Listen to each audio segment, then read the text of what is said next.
मी बराच वेळ माझ्या फोनवर व्यस्त होते. याचं कारण असं की माझा फोन हॅक झालाय. कारण इथे मी जेव्हा आले, हॅक झालाय म्हणजे माझा फोन माझ्या बरोबरीने दुसरं कोणीतरी चालवतंय. इथे हॅक झाल्यावर माझ्या लक्षात आलं माझं व्हॉट्सॲपच उघडेना.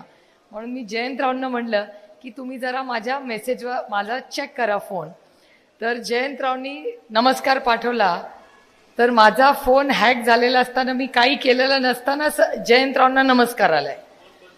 माझा फोन बंद आहे म्हणून मी फोन बंद केला. मी माझं चिप बाहेर काढलं आणि जयंतरावांना म्हणलं आता निरोप पाठवा. तर जयंतरावांनी निरोप पाठवला की आम्ही तुमची वाट बघतोय, सभा सुरू झाली आहे. तर त्या व्यक्तीने सांगितलं की तुम्ही कुठे आहात.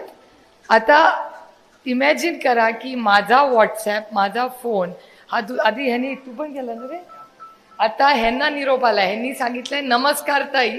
तर त्यांना उत्तर आलंय नमस्कार ताई. त्यांनी मेसेज पाठवला की आम्ही तुमची वाट बघतोय. आता त्याला काय उत्तर आलंय माहिती नाही. हा, तर त्यांना मेसेज आलाय आय कॉल यू लेटर, म्हणजे नंतर यांना फोन करतील. म्हणजे माझा फोन बंद आहे, माझी चिप बंद आहे, पण जयंतराव आणि यांच्या सगळ्यांची कोण व्यक्ती गप्पा मारते मला माहिती नाही. आता पोलीस कंप्लेंट केली इथे बसल्या बसल्या. पण ही किती चिंता. आता मी कोणावर आरोप करत नाही हा, कोणी हॅक केला मला माहिती नाही. आता कोण यांच्याशी गप्पा मारतंय हेही मला माहिती नाही.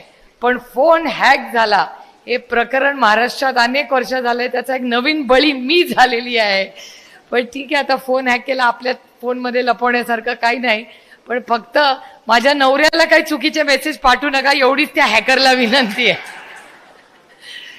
कारण म्हणजे मला आश्चर्य वाटतंय की हा फोन हॅक कसा झाला आणि कोणी केला, कशासाठी केला. आता SP शी बोलले मी. आता यंत्रणा सुरू झाली आहे. कोणी केला माहिती नाही, यंत्रणा कोणाची असते माहिती नाही.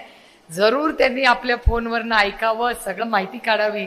आपल्याला काही प्रॉब्लेम नाही आहे. विचारलं असतं तर अशीच माहिती देऊन टाकली असती, फोनच दिला असता घ्या काय करायचं ते. आणि मला सगळं ते घेऊन जायची सवय झाली आहे. पक्ष नेला, चिन्ह नेलं, अजून काय काय नेतील याची काही गॅरंटी नाही. एक फक्त, बाकी सगळं घेऊन जाऊ शकतात माझ्याकडून, माझे मायबाप मतदार घेऊन जाऊ शकत नाही. हीच राष्ट्रवादी काँग्रेस पक्षाची ताकद आहे.